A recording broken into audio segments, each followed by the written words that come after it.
This is the Average Guy Network, and you have found Home Gadget Geeks, show number 569 with guest Dr. Brian Friedlander, recorded on April 13th, 2023.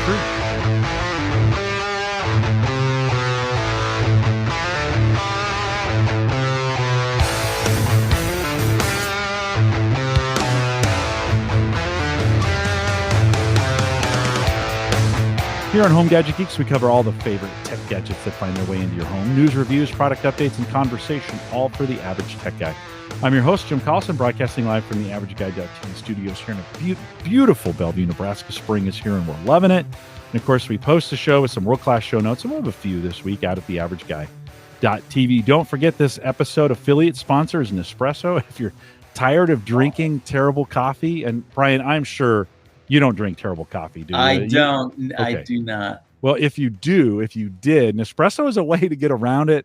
Little pods, put it in the machine, hit the button, makes great coffee. We have one right downstairs. Do you? Of course. Oh, super good. Do you have to buy your own pods, or do they supply some pods? When you say downstairs, you mean you have your own personally in my home? Yes. Yeah. No, that's super good. It has really become the easy go-to to throw the coffee cup in there, hit the button.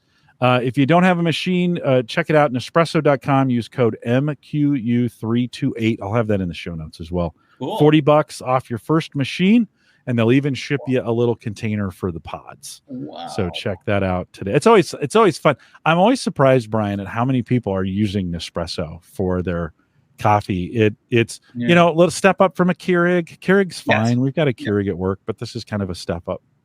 And it's nice that they also have a recycling program too for the pods, which is do. Yeah. Do you use the bags? We get ship it in, free shipping on the pods. And in New York, I think you just throw them in the recycle and they take care of them for it. Across the river there for you. Yep. Big thanks to Aaron Lawrence, who joined us 2 weeks ago. I took last week off. Plan to get my taxes in, and I still haven't done that. I need to. The tax man is calling, so I need to get those in. But big thanks to Aaron Lawrence, who joined us 2 weeks ago. Lots of great information there, and of course, a big thanks to our Patreon subscribers. If you're finding value in the podcast and you want to give back, check out the averageguy.tv/Patreon, and we got a $5 plan if you want to jump in. I mentioned it before, but Brian is back. Dr. Brian Friedlander. He was on the show a bunch back pre-pandemic, and Brian, we just kind of lost track of you, and you reached out the other day. Thanks for doing that. Good to have you back. Great. Welcome back. Yeah, thanks. Thanks for having me. It's always fun. Always good to catch up with you. Let's catch up a little bit. When we left you, we were talking about things like pens and iPads, and it was pre-pandemic. What have you been up to during that time?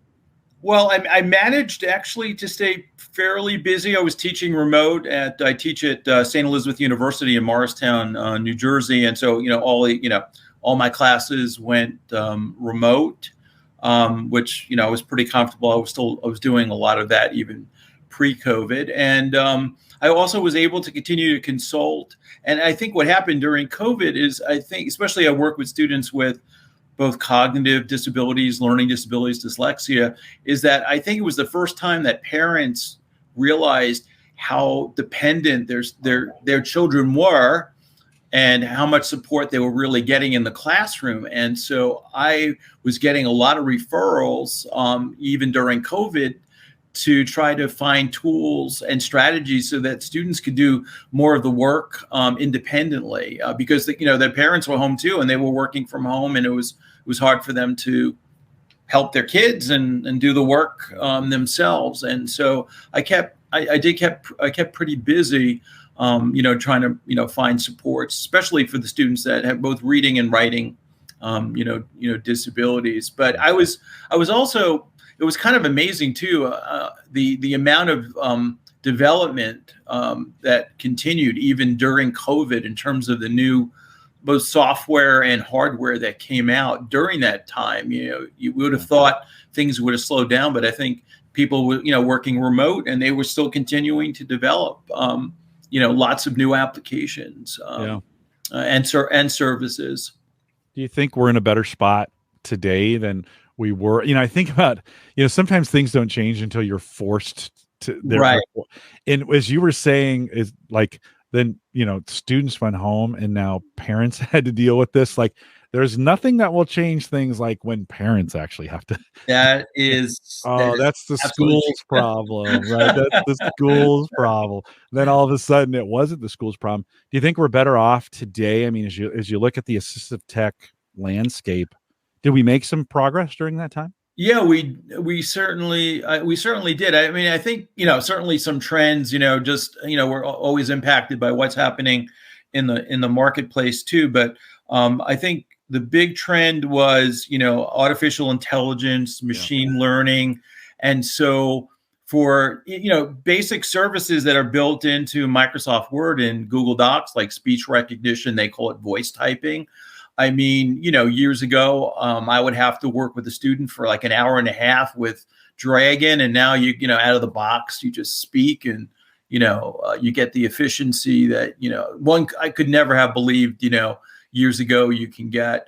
And then also a big trend is especially more so I would say high school, college is using audio for note-taking purposes, whether it's a digital pen, but some of these new services like Otter AI for real-time transcription are pretty incredible. And I've been using I use Otter AI sometimes. I started using this new tool called Fathom that connects to Zoom or Google Teams or even Google Meetup. And yesterday I was teaching and I tried it out, and at the end of the hour and a half, it produced with artificial intelligence a summary of the 90-minute lecture discussion that I gave, which is pretty amazing. It really is, and it just keeps getting better and better in terms of its ability to understand the context, which is pretty incredible. It is pretty incredible. We had Jay Franzi on 6 weeks ago, maybe 7, right. Talked a little bit about ChatGPT and some of the things it's been doing. Right. But so while that's new to most folks in the public, that is not technology that I should say that is technology. It's been being used for the last couple of years.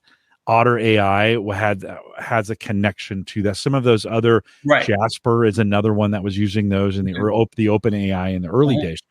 I've used Otter AI for a couple years to transcribe if folks need a transcript of Home Gadget Geeks, right. I'll drop that into. I drop everything into Otter. Right. It gives me a couple, a year or so ago, it started giving me time-stamped summaries of some of the things we were talking about. And it's pretty good at it. So even for this show, if you go out to theaverageguy.tv/HGG569, you'll see afterwards, and I provide transcripts on demand if folks want them. I used to do them regular. Right. I'd have them all the time, and I didn't find anybody using them yet. So I just said, if you need them, I can get transcripts for you. That show summary has been great. When you think about, though, one of the things I haven't done a lot of is the summary work. And this ChatGPT 3.5 and 4 has been really good at summarization. In the assistive text space for students, what's the benefit of that? Like, to those students, maybe in a class, is there some benefit to getting a summary afterwards? Yeah, I mean, some students do have difficulty sort of figuring out what are the most important parts of the lecture. And so that really encapsulates it. I mean, it's sort of, growing up, we had Cliff Notes, so it's sort of the modern day sort of Cliff Notes in terms that highlights what are the most important parts of, the lecture.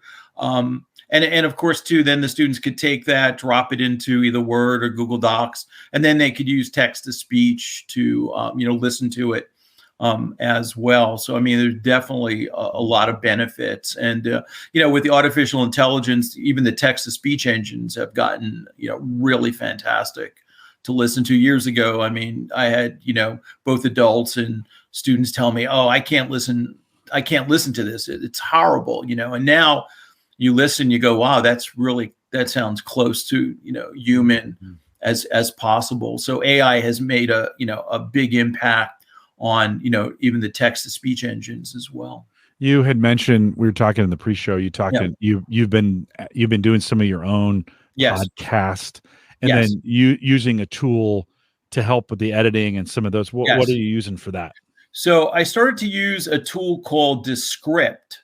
And so what I did is I submitted about 30 minutes of reading a script to the service, and it generated basically a text-to-speech engine of my voice. So in order for me to create my podcast, because I do a fair amount of writing, I can now just copy and paste articles that or blog posts that I've written. I paste it into the script, and then it does its work, and it creates an MP3 file, and it sounds just like me. And I can vary the speed a little bit on the prosody. And then from there, I take the MP3 and I drop it into Anchor, and I schedule my podcast. And these are short podcasts. We're talking about like 2 to 5 minutes, but the workflow using this tool has allowed me to add this to what I do. I mean, if I had to actually sit and audio record and then do the editing, I don't know that I could really, really do it at this point in time. But so it is pretty incredible. And people are using the script, for basically creating videos with voiceovers, where they don't have to record. Yeah. Yeah. Well, and I think for some folks, you think about YouTube, you're looking for a particular accent, or you want to make sure it's clear. Maybe as a speaker, you have an accent, or right. It's not ideal. Right. I think in the early days of those, they sounded a little cheesy, a little mechanical. I think today you might have a hard time telling the difference between the two. I mean, sure, you can hear some, but that technology has gotten a lot better, don't you think? A lot. Let me see if I can pull. While you're pulling that up, what's the name of your podcast, and who's the target audience for it? It's called Innovative Technology, and you can find it on pretty much any of the major podcasting services. So here's, let's see. So let's see. Hi, this is Dr. Friedlander, and in my podcast, Innovative Technology, I will take a look at the intersection of students with learning challenges and how technology can ameliorate these difficulties. With the background in school psychology and as an assistive technology consultant, I have a unique perspective. So that's it reading. That's not you. No, I mean, you recorded, but that's it reading your right. So I mean, all I did was drop my text into it, and it outputs that MP3 file. So it makes it really. And the other part too is, you've been doing this a long time. I mean, there's never a time when you don't get an interruption. The mailman rings you're in the middle of recording, the mailman rings the bell, the dog barks. So here I don't have to worry about environmental sounds, because all I'm doing is copying and pasting text into that application, and then it outputs what I need it to do. Yeah. Descript is the name of that. As podcasters, we've known about Descript for a long time. That is not but I think in the last 6 months to a year, it's become an average guy, so to speak, tool. Like just the way you're using that. I mean, there could be some real world applications where it's like, you know what? I'm not that gifted of a speaker. I want to type it out in advance, and then I want it to play. And wow, it's hard. I mean, yes. Although if you'd played that and not told me you were playing that, right. A blind drink, as we would like to say. Could I really tell what kind of bourbon that was if you didn't tell me it was your voice, right? So, I think it also has the ability to add audio to it, right? So you can record audio; it will transcribe it for you as well, right? Yes. And are you using that for anything as well, to go in the other way? No, I'm going the other way because I've been doing a lot of stuff on LinkedIn, writing little articles and things of that sort. So it's been it's just an interesting workflow, and the only reason I could do it is because of the steps and what they're what they're able to do in terms of creating my voice. Does that take much processing power to do? Did you feel like you had to have a higher end computer to do anything? I mean, I have a Surface Pro 8 here with 16 gigabytes of RAM, so I think it needs a little bit more RAM than maybe your average computer, but nothing great. I mean, this is not a crazy large system here. No, I think it is one of those things that you can run. You do need a little bit of hardware to do it locally if you're going to do it, but can pull it off. We mentioned Chat GPT and we've talked about it from here on the show. We've talked about it from a content creation standpoint of how all the things that you can kind of do to to create content.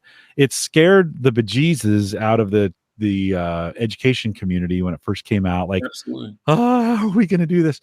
Like, how are we going to, students aren't going to write papers anymore. They actually haven't been writing papers, just to be honest. And that's then true. That's absolutely true. Right.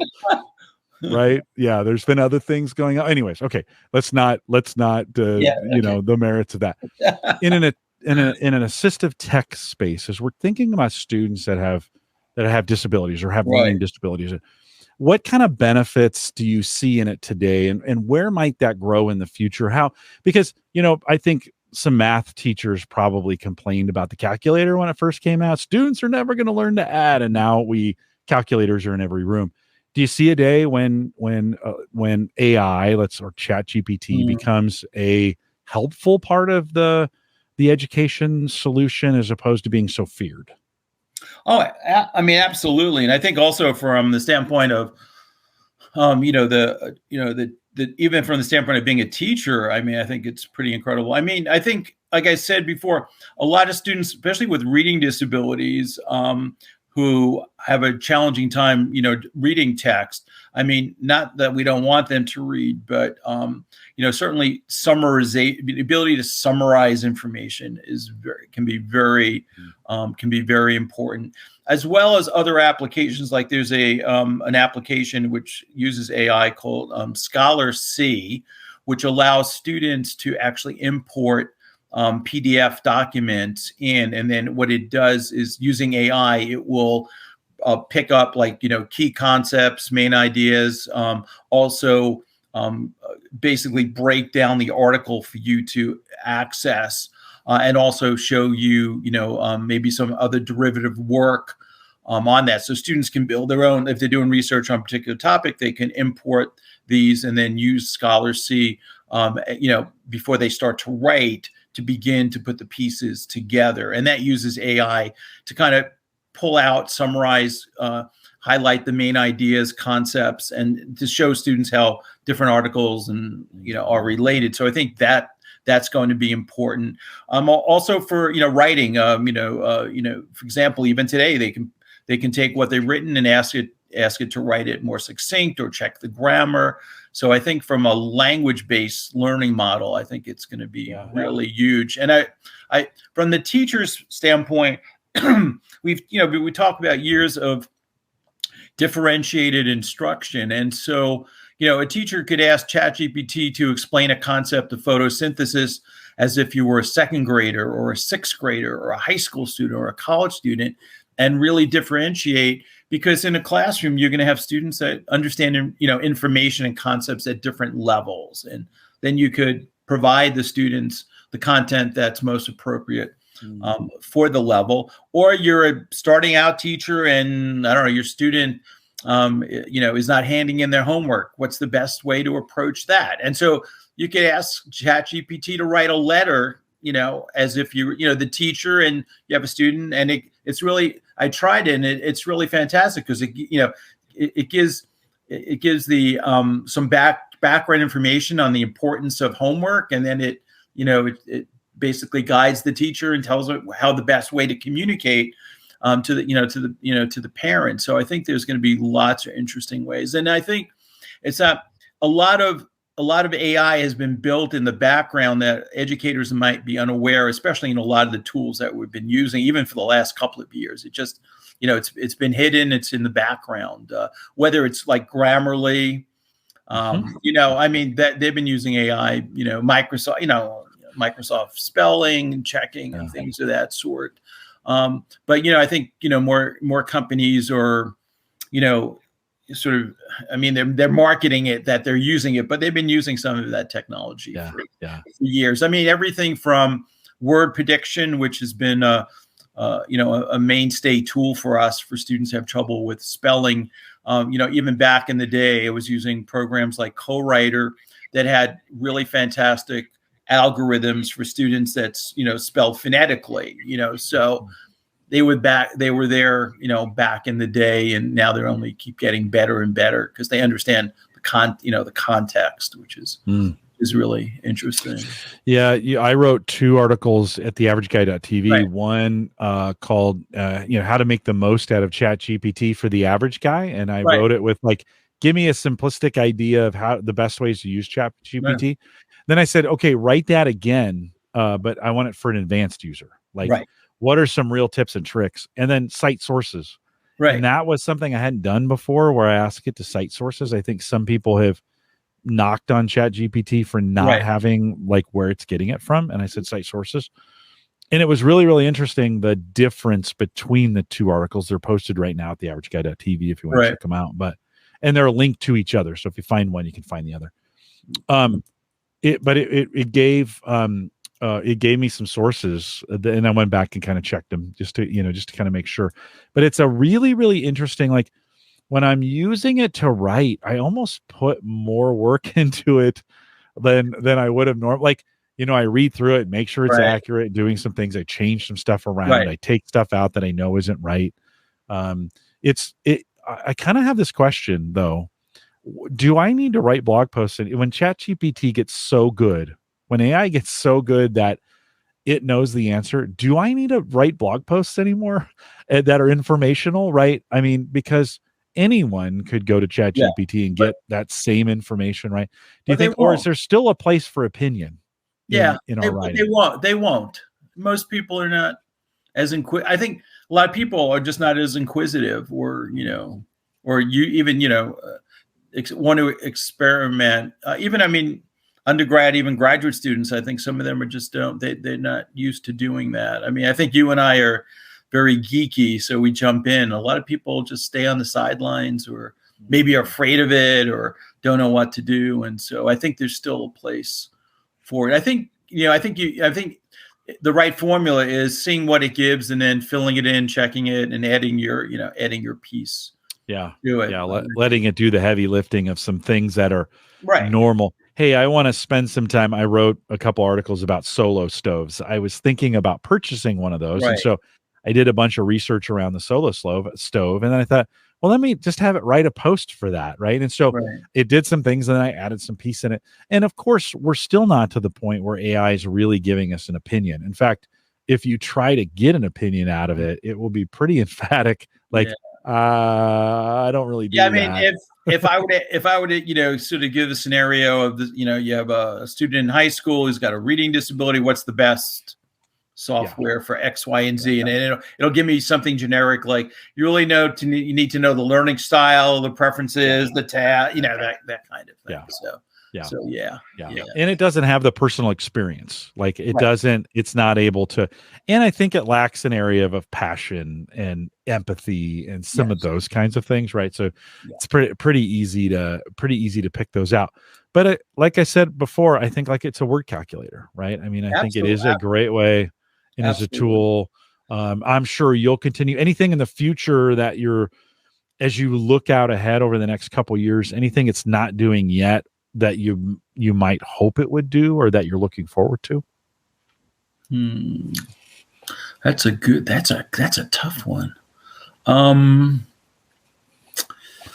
ChatGPT would have the answer, by the way. By now, Brian. It would be typing.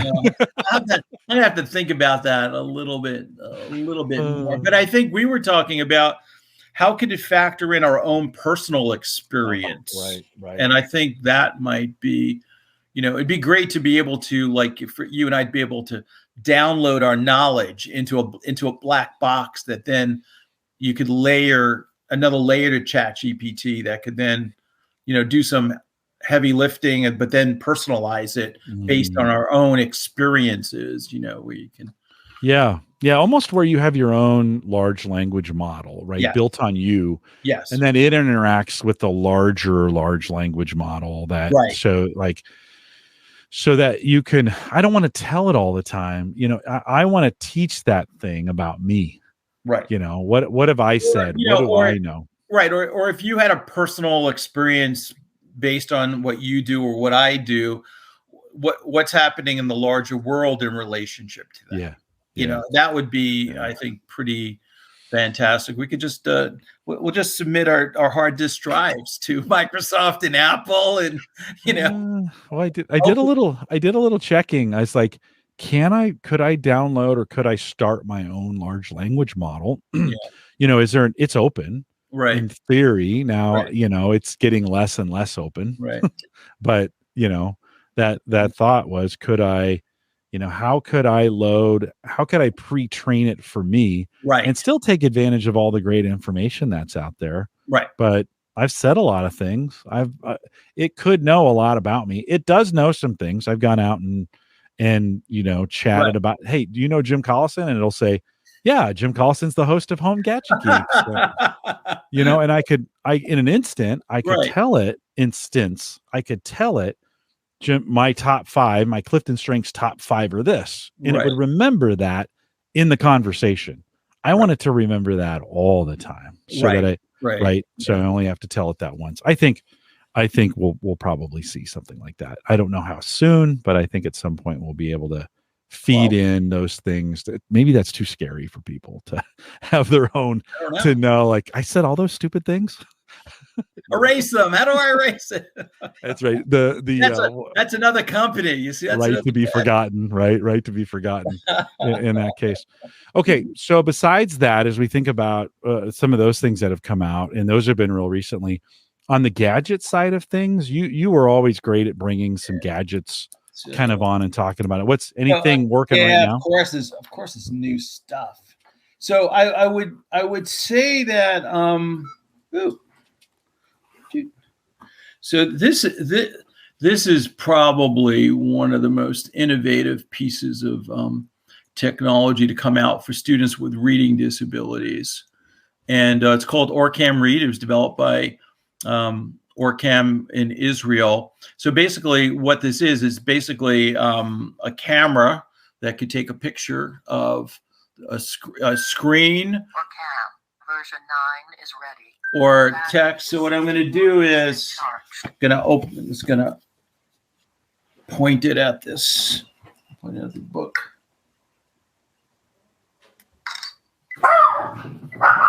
Classic reference. Ludwig didn't read the newspapers, so he didn't know that Manuel, the gardener's helper, had been gambling and needed money to pay his gambling debt. He didn't know that Manuel had.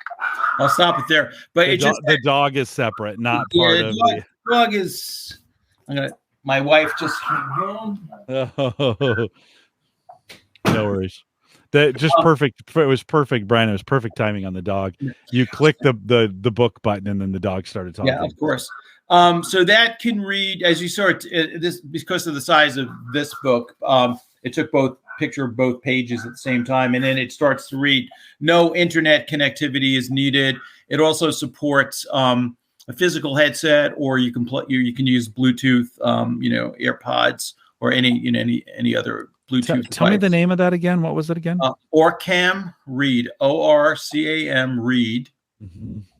And so you're finding, so for students that have reading disabilities, or so that's really, it was designed for students with dyslexia, especially I would say the high school, college level is ideal. But I did work with a student in middle school with he had low vision, visual impairment. Mm-hmm. So for him, it's great, and it could also read. If you had a Microsoft, a PowerPoint or a Google slide on your screen, it could actually take a picture of your monitor and read it, or even like a poster or something that's on the wall. Yeah. They actually had developed this for individuals who were visually impaired, called My Eyes, which had more features for the visually impaired, and they just pulled out the features that were most important for students with reading disabilities. So it's a really, so 25 years ago, I met Ray Kurzweil, who came out with the Kurzweil reading machine, which at the time was really nothing more than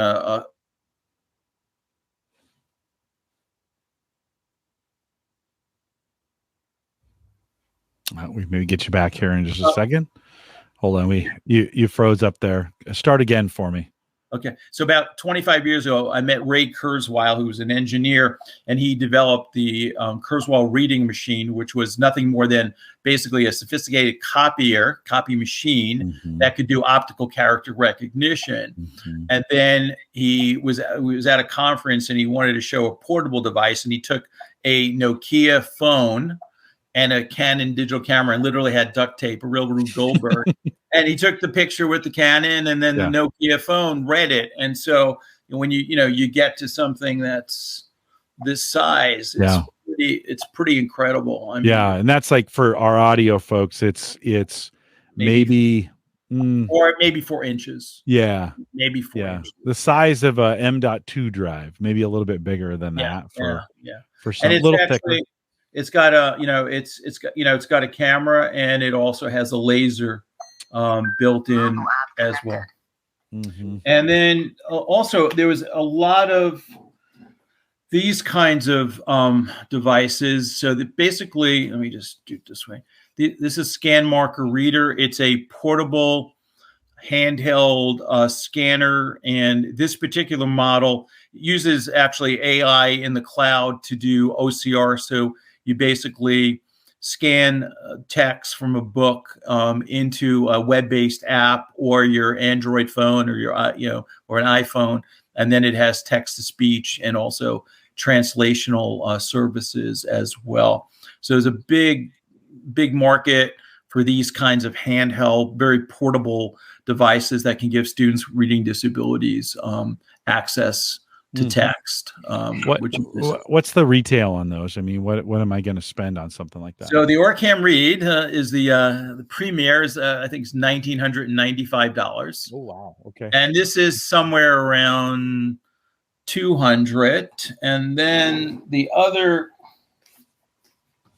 there's another company that had. So this is the C Pen Reader. This one has a small LED display so that everything's happening on the device itself. So a lot of these kinds of devices. And then there's a lot of companies in China that are building Android-based devices with touchscreen technology that look something similar to this, a little bit bigger footprint. So again, the whole idea of portability and the fact that they can, basically, house OCR, right in this device, which is using artificial intelligence. I remember getting scanners, 15, 20 years ago. Right. And OCR has been around a long time. Yeah. Right. As far as technology, it was in the early days a little sketchy on what it couldn't do. Resolution wasn't as good. Right. I'm assuming now the technology has gotten so good from both an optics, right? Cell phones have changed the way that we do optics. And then, of course, the chips inside those things are infinitely faster than it's incredible. And also even with a device like this, the text to speech engine is quite good. Which is so with that C Pen reader, same thing. You're taking the picture of a page and then it's reading it back to you. So this one is your like a highlight. You're scanning the text. Scanning it. Got it. Scanning it. Yeah. So the benefit of the OrCam, it could take either a page or 2 pages depending upon the size and doing the OCR. I mean, literally you heard that it's on the fly. I mean, it's there's really no processing time. So tremendous horsepower in that particular little tiny chip. Yeah, little tiny chip. Multi-language support on those. Are we seeing any that are doing it more than just in English? Yeah, I mean, so this will. I mean, you can. I know you can scan this in English, and then the app supports, I think, over 80 different languages. So you could have English. So for like ELL in the schools, this can be really helpful because you could have English on one side, Portuguese or Spanish, and because of AI and because of the way this particular one works with it being cloud-based, you get high quality translational text-to-speech engines. So when you're doing Spanish, it'll sound Spanish because the speech engine is Spanish or Portuguese or French or Mandarin or Chinese, which is really really great. Yeah. So Yeah, so I mean, AI has made a big difference. Being able to do OCR in the cloud, text to speech in the cloud, it's pretty incredible. I've been spending a lot of time. I use Microsoft Translator on my phone Right, now. I feed the podcasts into the phone, and it can transcribe it in English, or it'll transcribe it. We use it for Chinese, or we use it for Mandarin, or we use it for Spanish, all the Portuguese, all the languages we use. We do podcasting at Gallup. One of the things I think there's an opportunity on is it's really good at transcribing, but the instant translations are still struggling, and they're okay enough that I can understand enough that I can ask questions. But I do think as we get into these larger, more faster, my English is really poor, faster large language models, I think we get an opportunity for AI to have an impact on those translations as well that are coming out, because oftentimes they're just kind of awful. I mean, they're sketchy and not, they're using the wrong words, or they're not using the right context, and I still think we've got some opportunities there for AI to help in that. And I know it's instant, but you're showing me a device that you're holding in your hand, and you're snapping a picture of a page, and it's reading instantly to you. I just think over the next 10 years, we got to get better at that instant translation as well. Don't you think? Absolutely. Between, the AI and, just the powerful chips that are coming up, it's pretty amazing. I'm finding, so for me in this area of translations, is I'm finding context matters. So I have the advantage when we're having a conversation, when I'm recording a conversation, I know what they're talking about, because I have the context of Clifton strengths, and then that rolls up to strengths, and it's probably going to be about something in the workplace. And so that gives me some ability to limit down what, even though the words are a little garblish, I read it like the Matrix. I kind of read down, not word for word, right? I'm trying to get concepts. I'm kind of wondering if we couldn't, like when we're writing something for ChatGPT and we give it some context, I want it to be for advanced readers, or I want it to be for a second grader. I want you to stay in the realm, I want you to write it like Shakespeare. You could do that. You could do that. But what we're doing is we're giving it context. And I'm kind of wondering in translations if we could do a better job of helping the translator by giving it some context, so it knows. As an example, the word for coach in Spanish can sometimes be translated like car. So when it's coming back to me, oftentimes, and one of my hosts' name is Blanca. Her name means white. Right? Yes. Right. So when it's translating it, it always translates it the most common, which is white. But it's Blanca. That's her name. It doesn't have enough context, right? Correct. And I think we've got to get better at giving it some situational awareness. I mean, so it's like, maybe there's some way to sort of give it those parameters at the beginning, so that then it has the context to do what we need. I'm doing a podcast. And this is like, we've solved this for him right now, right? I'm doing a tech. So tonight I'm doing a tech podcast with Dr. Brian Friedlander about assistive tech. And so that context, if it could go out and say, okay, I know who Brian Friedlander is. He's done these things, right? I know assistive tech. Okay, so I'm going to need to narrow some things down. It's a tech podcast. So they're going to be talking. I mean, think about all the context we just gave the translator at that case. It wouldn't have to work as hard to get the words right. Yeah, and especially if I use something like OrCam Read, it would go, I'm familiar with that. So it doesn't spell it like OREKA. That's the kind of thing that. Well, and I think about the Otter. Otter can do voice recognition, and so it knows the difference between you most of the time, between you and me. Well, what if I could add, it not only knew who you were, but what you have done. And so this is where that personal large language model kind of kicks in, right? Yeah, and also maybe even the summarization, because it could add additional value if it understands, the context. So yeah. So I just kind of wonder how in the future maybe that could help us get it even more accurate. Yeah, and just other gadgets. So I continue to use digital pen. So this is actually a new one from it's a Neo Smart Pen, the A1, and this actually is a first pen. They finally came out with the USB-C charging port. It actually uses gel ink, so it's a really nice writing experience. And in terms of AI too, handwriting recognition has gotten a lot better too. So I can write on in a notebook and transcribe it, and then use that, in an article or edit it in a word processor. Or I can Does it learn your writing at all? Can you give it some hints? No, I don't think it's there yet. Or the other thing too, if I want, let me just get this. It's hard to do here. I have the pen, and this is an audio recorder. I can actually pair with Bluetooth these two devices, and then I can timestamp when I've taken the notes, and it will basically queue up the audio at that point in time. So you could have college students using these two tools together, which is nice. So lots of possibilities. The biggest issue is still comes down to getting the information to the educators, the end user, the students, to know that these things are available to them, and then actually giving them the opportunities to try them out.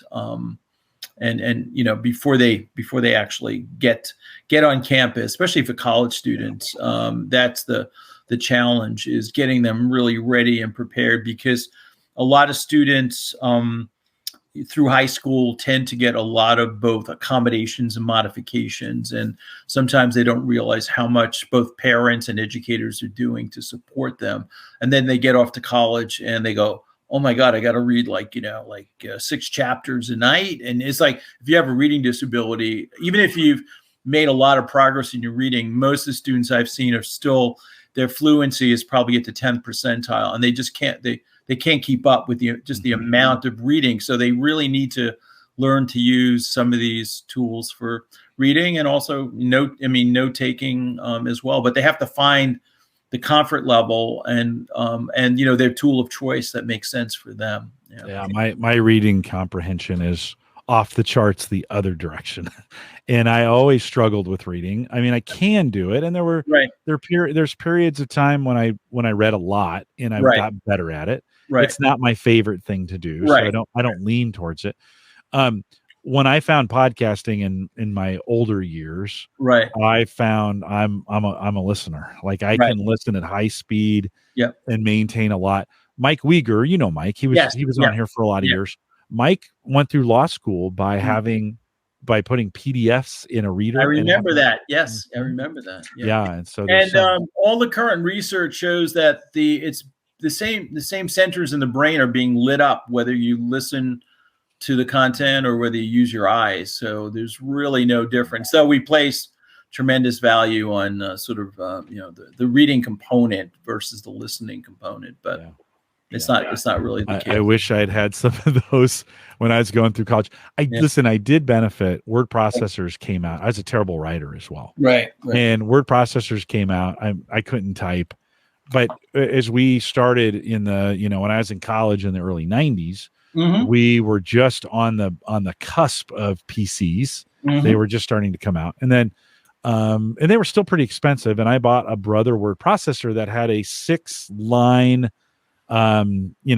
characters that were 6 lines LCD screen that at least allowed me to type papers in a way I've never done before.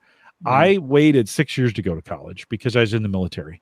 Thank God I waited. Like, I would have wasted so much money at going to college and struggling to write until I got some of this technology. I mean, now I write so much better, but I write with help.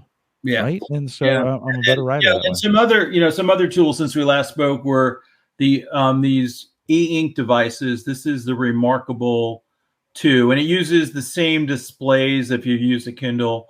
So you got tremendous battery life. This has handwriting recognition. You can import PDFs. And the nice part of a tool like this is it's distraction free. You're not connected to the web, no notifications. It lets you organize your notes. So if your handwriting is good, you like to take notes, but you have difficulty organizing paper, this could be a really great great tool. And they just added the ability to actually intermingle both handwriting and also use a keyboard. So there's a keyboard. Remarkable is that one? Remarkable e-ink 2, Remarkable 2. Yeah. So let me see if I can get this. While you're doing that, Brian says, excellent point. Many students with IEPs are more hesitant with the college opportunities due to the perceived uncertainty of the accommodations / modifications. Yeah. So you can see you can also use both a keyboard as well as handwrite. So that's new. This just recently came out. What does that retail for? You're looking about probably $550. And then it's been great. Amazon came out with a couple of months ago their rendition of let me just turn this on. So this is Amazon. This is called the Amazon Scribe. And this is also e-ink. This one also will probably run you $400 or $500. Same idea. Endless, e-ink pages. You can organize. You can also read your Kindle books. It's a little heavy. I mean, it is honestly a little heavy. This has also some backlighting, which is great. But there are a number of other companies that sell these e-ink devices that are great for organizing, tagging, finding your notes, things of that sort. Brian, do you find in that, to me, that seems like more of the average student kind of, but are there assistive tech opportunities there with some of those e-ink note takers that help students with disabilities? Yeah, I mean, I think honestly, I don't see too many students, but I think it's definitely a possibility for students instead of, carrying around, notebooks. It makes a lot of sense, especially for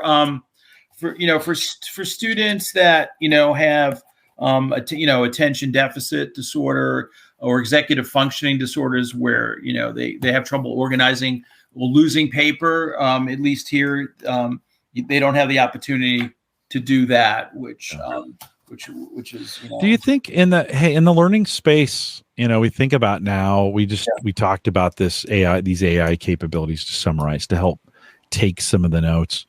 If I'm a student with some disabilities and in the moment, I'm not best in the moment of taking notes, but I'm sitting in a lecture and I turn my phone on and say, hey, I want to record this, and then take all that information back and process it.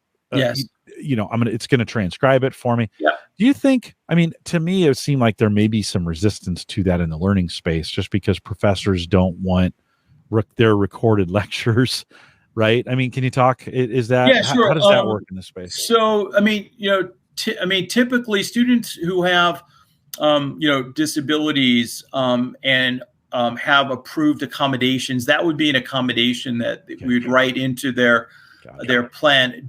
Generally, it's not too much of an issue at the college level. I've gotten a lot of pushback in the public schools because teachers don't want to be recorded in the classroom. But at the college level, as an accommodation, that should not be an issue. And as a matter of fact, a lot of larger colleges, universities, they have university licenses for like Otter AI or Glean or other recording technologies that they will then give those licenses to students so that they can do what you're saying is they can process the lecture. I mean, whether you have an Android phone or an iPhone, you can come in and, just record and then drop it into Otter, or I mean, even Otter has an app for iPhone and Android, and a lot of the other transcription services also have apps so where you can go in with your iPhone or iPad and record and do it in real time. So it's generally not an issue for when a student has an accommodation plan and it's approved by the university or college. Okay. And then typically what happens is the professor signs off that they're aware that the student is recording because of their disability. And so there's an understanding that, how it's to be used and what it's to be used for. Yeah. You kind of wonder, I just fielded an email today from someone asking about accessibility options. They found some PDFs that we had on our site that were not accessible. And you can create PDFs that aren't necessarily that friendly to readers, right? And of course, we immediately I contacted our accessibility team, and they're like, "Oh, we're all over this. Like we'll have this fixed in 2 days, like kind of deal." Like they of course we want everything. We can't catch everything, but it was caught for us, right? Right. I kind of wonder, you've been in this space a long time. I kind of wonder if the new era of education, instead of thinking that everything comes through a lecture or everything comes through a lab, to think like, what if we taught with accessibility first? In other words, I'm creating the content in a way that's accessible by everybody. Right. So, and then I may build around that accessibility. So every lesson that I have is already transcripted, is already summarized, is already right. Yes. And so the learning opportunity for the students in the classroom then becomes more about question and answer, or maybe becomes more about understanding than necessarily. I mean, so it's almost like the lecture is a podcast, right? And then the rest of it comes built around the accessibility options. I don't know. You seeing any of that happening in the ed space? So, I mean, there's a whole, practice of universal design for learning, which has your perspective of putting theory into practice by considering the learning needs of everyone in your class ahead of time. So you're building all those accessible, learning opportunities into your lesson plans from the beginning. But, sometimes it happens, sometimes it doesn't. I mean, a lot of colleges have gotten into some hot water because professors may have created their own YouTube videos, put it up on a learning management system, and there was no closed captioning. I mean, or they weren't using all text. And so sometimes, sometimes faculty who are not techie are unaware of, first of all, what is required by law, and then the second part is, how do I go about doing it? And I think that's the tough part. I mean, because you have content, content experts who are not technology experts. They know what they in their field. But then, right now, a lot of them are now, especially during COVID, we're forced to do things online. I mean, I was the interim accessibility coordinator for my university for about 6-7 months while they were hiring a full-time person. And we had, we have some students who had visual impairment, and the faculty member created a PDF, but it was a bitmap PDF. It wasn't, she thought she was doing what she had to do, right? And then she gave it to the student and put it on the LMS, and the student comes back to her and says, my screen reader can't read it, And so she gave it to me and I OCR'd it, but again, she didn't understand the difference between different types of PDFs, and the other part too, she didn't have the tools, not everyone has the tools to do it. So, so we have a lot, still have a lot of teaching to do. And I've been in the field a long time, and there's still, even teachers who are coming out today, young teachers, are unaware of a lot of these tools and strategies to help students with disabilities. Another great job for AI, right? Hey, I have this content. Make it accessible. because really at the end of the day, those are just tools, right? Right. And Yeah. the AI should know all the different ways. Okay, Yeah. here's all the things I And need to do to yeah, make this. and Microsoft has done a great job of basically embedding those those accessibility I guess wizards that will go through your PowerPoint. It will go through your documents, and it'll say, "Hey, you missed tagging this image," and now in many cases they'll look at the image with AI and say, "Oh, that's a baseball. I'm gonna tag it for you," and so I think that's, again, if faculty or teachers know that there's tools embedded to help them, that can be or something that can automate the process, that can be huge. That can be huge. Yeah.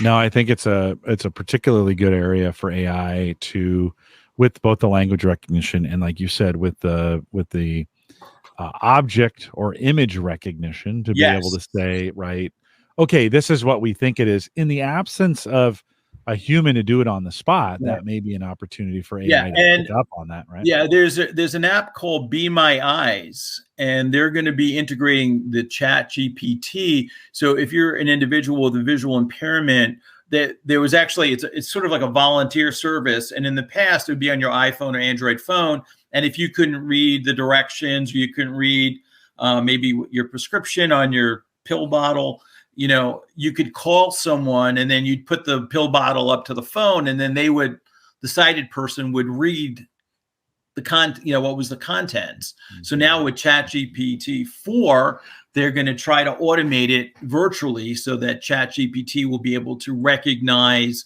whether it be the text or the object or the can or whatever it is. So it's be interesting to see how that works in a sort of virtual and artificial intelligence sense. Yeah. That's it's super cool. We've already seen some of that on the phone, where even in a translated state, you can take the phone, hold it over something, and on the screen it translates it for you, right? Or Microsoft Seeing AI is pretty incredible app where it'll probably get better. It can identify objects, even individuals' emotional state based on the facial. Pretty interesting. There's some scary. You're feeling a little stressed today, Jim. Is there anything I can get for you? It's like hey, listen, it's like your watch, that measures your steps and your standing and some of those things during the day. I kind of wonder in the future, it'll be like, your face was frowning 14 hours out of 16 today. And the science says if you smile, you're better off. Brian in the chat room has a question for you. He says, any thoughts on a particular disability that he doesn't yet see supported with technology, but thinks that technology may be coming? So where are we missing today when we think about technology and disabilities? Where are we missing that we still have an opportunity to bridge the gap, do you think? Well, I think we're with artificial intelligence and also more processing power. Eye gaze technology is coming into its own, so that individuals with cerebral palsy or even ALS can utilize their eyes to control the computer. So I think we're going to see even more advances in that, and also even with speech synthesis for individuals that have ALS that will lose their voice. There are companies now that are beginning to basically create that individual's voice before they lose it, so that when they're using AAC devices, the AAC device will sound like them. So I think those are definitely some areas that we'll be seeing some big developments in. Yeah, I wonder, as I go back and listen to podcasts from 12 or 13 or 14 years ago, my voice was a little higher back then. It's you get older, it gets a little deeper, right? So which voice do I want? Do I want 30-year-old Jim or 50-year-old Jim? Which voice will I pick? Yeah, and there's also some research that's being done in the last probably 10, 15 years where they actually, they've, I guess, surgically implanted like a port under the scalp. Because what happens is that individuals who are paralyzed, if they think of an action, the brain will actually evoke a response. And so I'm sure that in some way they'll be able, through microscopic kind of relays, to be able to think, and those words will come up on the on the screen, because they're basically evoking a neural response. Crazy. Yeah. So I don't know if anybody wants to see what's going on inside of my head. That may not be good. Me either. That's scary. That's pretty scary. Because like you'd be thinking about somebody and you're like, oh, that should never be public. That was a great question. Yeah. Brian says, thanks. Oh, wow. I didn't ever think about the mimicking of voices as a great way to help those who may be losing them. I have a brother-in-law who has Parkinson's. Oh, okay. And you think about some of the technologies and some of the medications going into this. And I think with all of those illnesses, with all of those things that are coming, there may be some opportunities to, in other words, I may be able to use some technology if my hand is shaking, right, to gimbal that. Right, to gimbal. Yeah, and a number of companies that come out with, it's not my specialty, but OTs deal with that. Spoons and knives that will counterbalance the shakiness of the hand, so that individual could eat independently. There's a number of tools that are out there that can do that. Yeah, no, I think there's some cool stuff. Anything else that we might have missed as you're thinking about the future? I asked you that question earlier, but the other thing about voice is there are a number of companies that are working with individuals that have significant articulation difficulties, typically students with Down syndrome or individuals with cerebral palsy, and they're trying to build models so that speech recognition engines could understand, so they can use speech recognition effectively, not only with the computer, but using devices like Madam A that Amazon has, so that individuals can get the benefits of using those kinds of devices as well with their voice. These voice assistants seem to be stuck in a state like they grew really fast. Yeah, I don't know if and some of these companies thought they'd make more money off of them than they did. And so they've kind of, fired some of the folks that were working on these areas. Do you think in the voice assistant area, we're going to see continued growth in that area? It seems like that technology's flatlined a little bit. I think maybe it's flatlined a little. I don't know what the next, I thought Amazon's probably done really well with people ordering stuff and things of that sort, but I don't think not as well as they were hoping. Yeah, I don't think so. They just laid off a bunch of those people. It seemed like every high tech company laid off 10,000 people. That was the magic number. I know. Right? That was the magic. Some amazing things with them. I think, like most technologies, we see this growth and a plateau, and then it gets operationalized. And then there's some disillusionment, right? The Gartner hype cycle. Yeah. There's the trough of disillusionment, and then real new things come out of that, out of the trough. Some new technologies come about. So be interesting to see what we have there in the future. I'm kind of, in some ways, I'm kind of sad I'm as old as I am. I'd like to stay around a little longer just to see what's still coming. I just think hopefully there's some great stuff coming, and we survive all the crazy stuff that's going on long enough to see some of it. Yeah, absolutely. So it's hard, when I started in this field like over 30 years ago, it's hard to imagine how far we've come. Even in the 30 years, it's pretty amazing. Like when I started and the tools I was using and what I'm able to do today is just phenomenal. Yeah, it's crazy. It's crazy. Just, yeah. Well, you just showed me the book. Boop, and it just starts. The speed that used to be a long scan it in, wait for it to process, right? And literally you could be sitting there, boop, and then listen, turn the page, boop, then listen, right? It's almost, sometimes I almost feel when I do these demos and they go really well, I feel like a magician, like people are like, oh my God, it's like, how'd you do that? So it is quite amazing. Brian, on the way out, I want to ask you this one question. What's the most important app on your phone? If you were to tell me today on your cell phone, the app you use the most, what do you think that'd be? What do you think? Maybe the podcast app. It's YouTube. YouTube. do you watch a lot of YouTube on your phone? Yeah, I do. Do you?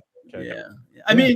Even, We just moved into the house. We installed. We have 2 Nest thermostats, and I passed by the one up here, up in the loft area, and it said change the battery, and I didn't know how to change the battery, so I went to YouTube and I said, how do I change the battery? And it's just because I wasn't sure if it was, had to twist or pull out, and in 30 seconds I was able to. It just said just pull straight out, and I did, and I placed the battery, and it was back in business. So. I use YouTube a lot for, doing all kinds of stuff. What if YouTube, now they have Bard, right? Is that the name of their, I think that's the name of their AI. Google. Google's AI. What if they began to feed all of that YouTube information into Bard, and you could ask that question, and then it would dynamically build a video for you based on. Yeah, that would be awesome. That's awesome.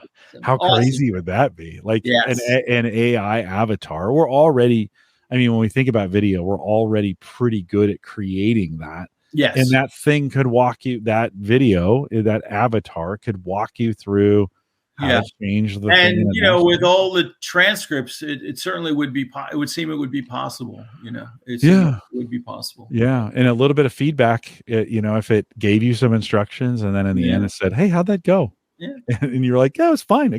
Did you get it done? Yeah. Then it would know, okay, those are good instructions, right? I should use those again. It's a little scary. And I think it's more helpful than it is scary. I think we're in some good places with that. I think we're a ways away from Skynet. So I think we're okay. Brian, thanks for spending some time with me tonight. I always appreciate it. Any final thoughts?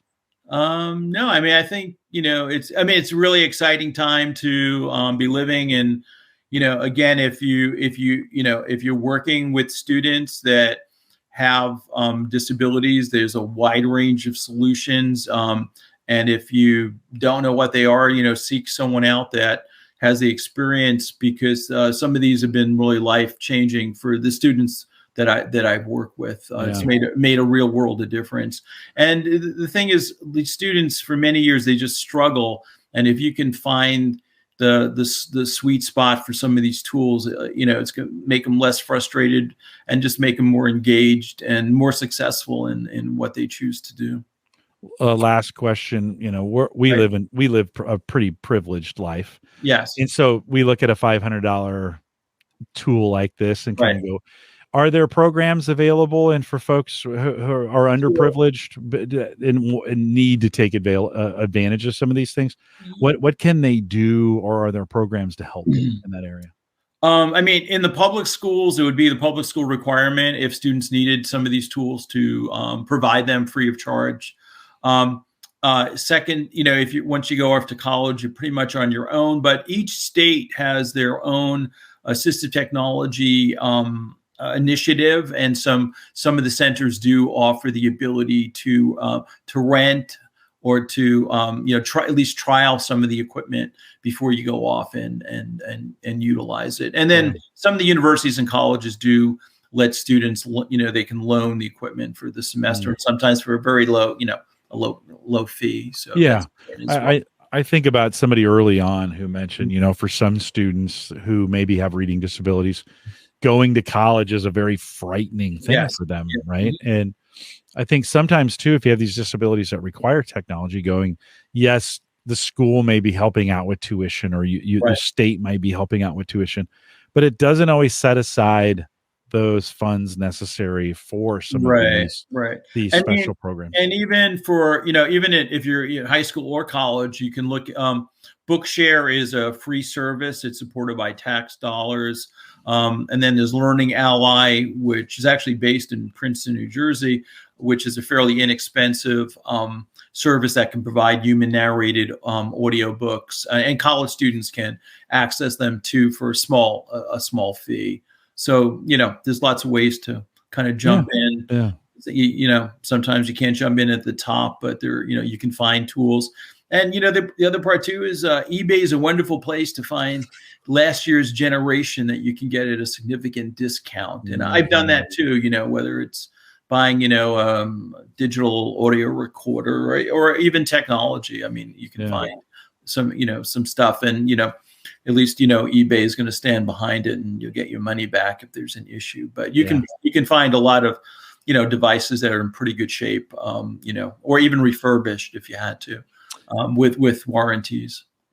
Well, I think about, I hadn't thought about this before, but I think about us listeners, for those listening right now. Oftentimes we're in some situations where we know all this stuff. Like we hear it here. This has been a very informative hour spending with you, but we get the opportunity, for me, as I think about friends who are graduating from high school, of having a conversation with saying, hey, like, I know you're going to college, but do you have all the tools and all the materials and equipment to be able to get through this? And then maybe start having some of those conversations to say, like, look, if you're struggling, you got to get to this early, because you're spending a lot of money on this thing. Yeah, and it's unfortunate, because I've seen a lot of bright students who didn't have the tools. Unfortunately, have a terrible freshman year. And, so I mean, lose a scholarship, right? Get frustrated, leave it, quit school. I mean, I think all of a sudden a $500 or a $2,000 screen reader for a very expensive education all of a sudden, you start thinking, well, maybe that's worth it after all, right? Yeah. And you have, I mean, if anyone's listening and has a student going off to college with a disability, and they're going to need an accommodation plan, between now and September would be a great time to begin to go back to your school, talk about the tools, or at least find out what tools the college has that they can provide, so that that student can begin to start working and really kicking the tires and learning the ins and outs and how to use that tool would be really important, really important. Brian, if folks had questions and they wanted to run those by you, or they just wanted to thank you personally, is there a way? What's the best way to dialogue with you on social that you're the most comfortable with? So you can email me at brian@assistivetech.com, brian@assistivetek.com. Cool. All right. And so those emails will come flooding in. You might want to get. Oh yeah, I know that. I hope at least 10,000, Jim. Yeah, that'd be great. If you get 10,000, let me know. That would be 9,992 more listeners than I thought I had. So anyways, Brian, thanks for coming on. Can you hang around for just a second as I wrap this up? Is that okay? Yeah, a couple reminders on your way out. One, we want to thank, of course, Maple Grove Partners. Get secure, reliable, high-speed hosting from people that you know and you trust. Of course, that's Christian. Check it out today. He's still got plans if you need hosting, or for any reason, if you need that. MapleGrovePartners.com. His plans start as little as $10 a month. Great way to get a website started. You can contact the show, send me an email, jim@theaverageguy.tv, or find me on Twitter. Although I think most people have left Twitter, but @JCollison will get you there as well. And find us in the Discord groups, theaverageguy.tv/Discord. Thanks for coming out tonight. For those listening live, if you're listening to the recorded podcast, we'd love to have you on Thursday nights. Thursday night, 8 p.m. Central, 9 Eastern.